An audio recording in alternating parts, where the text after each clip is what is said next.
नमस्कार मैत्रिणींनो, मस्त आहात ना? आज आपण मूगडाळची कचोरीची रेसिपी पाहणार आहोत. मूगडाळ कचोरी अतिशय टेस्टी लागते आणि त्याबरोबर पुदिन्याची चटणी एक छानच कॉम्बिनेशन आहे. चला तर रेसिपीला सुरुवात करूया. मी इथे सालाची मुगाची डाळ घेतलेली आहे आणि ती 3 तास आधी भिजत टाकून घेतलेली आहे. मुगाची डाळ शिजते लवकर, तशीच ती भिजते सुद्धा लवकर. भिजलेली मूग डाळ ही थोडीशी सॉफ्ट व्हावी त्यासाठी मी एका ठिकाणी पाणी उकळत ठेवलेले आहे. आता त्यामध्ये मी आपली भिजलेली मुगाची डाळ टाकून घेते. पाणी गरम झाल्यानंतर लगेचच गॅस बंद केला आहे आणि त्यानंतर त्यामध्ये मुगाची डाळ टाकून घेतली. आता तिला 10 मिनटं झाकून ठेवते म्हणजे ती सॉफ्ट होईल. डाळ भिजते तोपर्यंत आपण इथे मसाला तयार करून घेऊया. त्यासाठी मी इथे 1 टेबलस्पून धने, जिरे, तीळ, बडीशोप आणि कढीपत्ता घेतलेला आहे. हे सगळे साहित्य आपण पॅनवरती छान खमंग वास येईपर्यंत भाजून घेऊयात. हे भाजताना तेलाचा उपयोग अजिबातच करायचा नाही.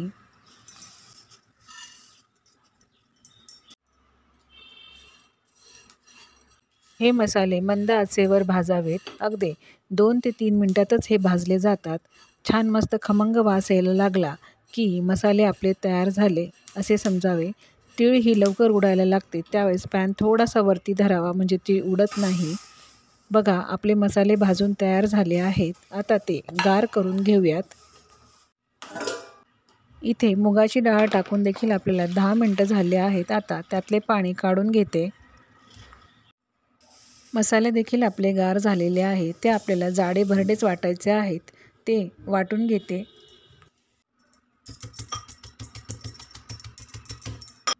पहा, मसाला आपला छान जाडा भरडा असा वाटून झालेला आहे. असा मसाला वाटल्याने त्याची टेस्ट ही छान येते. सगळीच तयारी झाली आहे. आता स्टफिंग करायला घेऊयात. कढईमध्ये तेल टाकून सर्वप्रथम हिंग टाकले आहे. आता त्यामध्ये आपण खलबत्त्यात वाटलेला जाडा भरडा मसाला टाकून घेतला. मसाला 1 मिनिटभर छान परतून घेऊया. नंतर यामध्ये 1 कप बेसन पीठ टाकून घ्यायचे. बेसन पिठामुळे बाइंडिंग हे चांगले येते. बेसन पीठ देखील आपल्याला मसाल्याबरोबर छान भाजून घ्यायचे आहे, म्हणजे बेसनाचा कच्चेपणा हा निघून जातो आणि मसाला आपला हा अतिशय खमंग तयार होतो. भाजलेल्या बेसनाच्या मध्ये थोडी जागा करून त्यामध्ये 1 पळी तेल टाकून घेतले आहे. आता त्यामध्ये थोडे किसलेले अद्रक, अर्धा टीस्पून हळद आणि 1 आणि अर्धा टीस्पून भरून लाल मिरची पावडर टाकून घेतली आहे. आता हे सगळे मसाले छान हलवून घेते.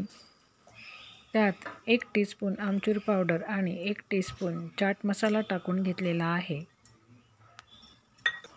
मसाले छान परतवून झाले आहे. आता त्यात मुगाची डाळ टाकून घेऊया. मुगाची डाळ छान हलवून झाली आहे. आता त्यात चवीनुसार मीठ घातले आहे.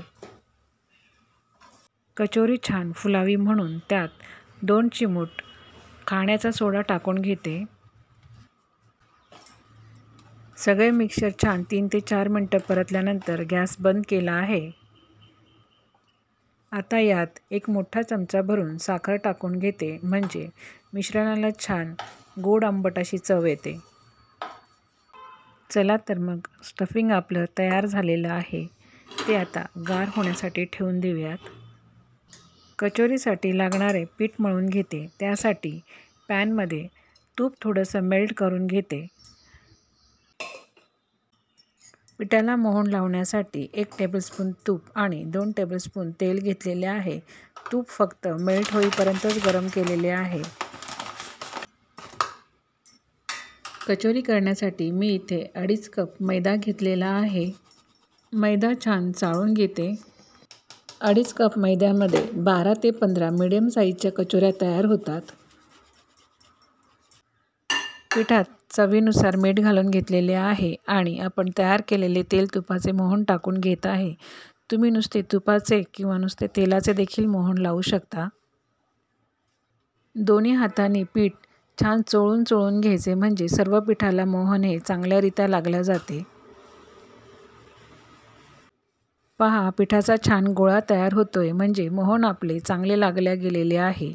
आता थोडे थोडे पाणी टाकून आपण पीठ मळून घेऊयात. पीठ आपल्याला अतिशय मऊ मळायचे आहे. अगदी चपातीच्या पिठापेक्षा पण मऊ पीठ मळायचे आहे. पीठ मळता मळता ते मधून मधून आपटायचे देखील आहे, म्हणजे कचोरी छान फुलते. तेल लावून पीठ छान मळून झाले आहे. तुम्ही पाहू शकता, बोटाने दाबले तरीसुद्धा पीठ लगेच वरती येते, म्हणजे पीठ आपले हे छान मळल्या गेलेले आहे. मळलेले पीठ हे 10 मिनिटं रेस्टसाठी ठेवून देऊयात. स्टफिंग आता गार झाले आहे. आता त्याचे छोटे छोटे बॉल करून घेते. तुम्ही पाहू शकता, बेसन पिठामुळे बॉल आपले सहजच वळले जात आहेत.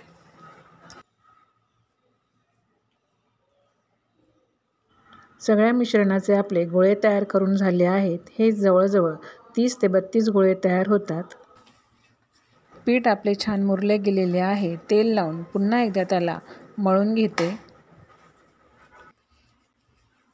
तुम्ही पाहू शकता, एका लिंबा एवढा मी पिठाचा गोळा घेतला आहे, म्हणजे मिश्रणाच्या गोळ्याच्या दुप्पट आपला मैद्याच्या पिठाचा गोळा आहे.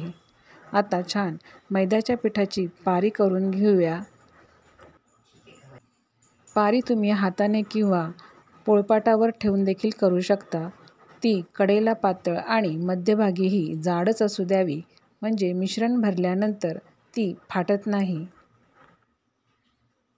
पारीच्या मध्यभागी स्टफिंग लावून आजूबाजूला पाणी लावून घ्यावे.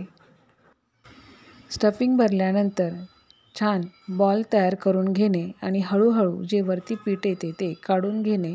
कुठेही त्याला क्रॅक्स पडायला नको, नाहीतर कचोरी तळताना ती फुटून जाईल. स्टफिंग भरून आपला बॉल तयार झालेला आहे. त्याला कुठेच क्रॅक गेलेला नाही. आता फक्त कचोरी मध्यभागीही दाबून घ्यायची. कडेला अजिबातच दाबायचे नाही. मध्यभागी दाब दिल्याने मधले मिश्रण हे सगळ्या बाजूला पसरले जाते आणि कचोरी आपली फुलायला मदत होते. 3 कचोऱ्या आपल्या तयार झालेल्या आहेत. स्लो गॅसवर तेल गरम करायला ठेवलेलं आहे. एक पिठाचा गोळा घेऊन आपण तेल चेक करूया. अगदी मंद रीतीने तो वरती येत आहे, म्हणजेच तेल कचोरीसाठी योग्य तापलेले आहे. आता हळूहळू तेलामध्ये एक एक कचोरी टाकून घेते.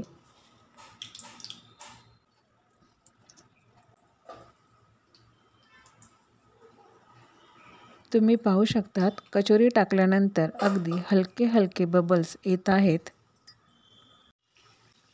कचोरी टाकल्यानंतर 1-2 मिनटं तरी कचोरी अजिबातच हलवू नये. ते आपोआप फुलत फुलत वरती येतात. तुम्ही पाहू शकतात, कचोरी कशी फुगून वर आलेली आहे. आता आपण त्यांना पलटी करून घेऊयात.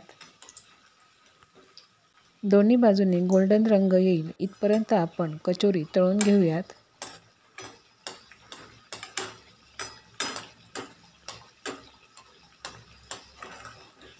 कचोरी पलटी केल्यानंतर गॅसची फ्लेम ही मीडियम ठेवावी.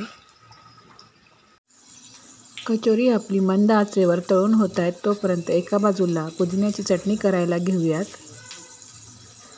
एका मिक्सरच्या भांड्यामध्ये 1 वाटी कोथिंबीर, 2 वाट्या पुदिन्याची पाने,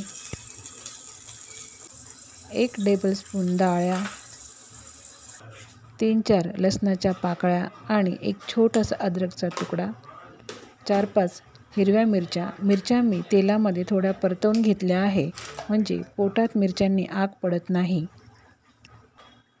1 टेबलस्पून साखर आणि अर्धा लिंबाचा रस टाकून घेतलेला आहे. यात 1 वाटी पाणी टाकून छान मिश्रण मिक्सरमध्ये वाटून घेते. पहा, आपली पुदिन्याची चटणी ही तयार झालेली आहे.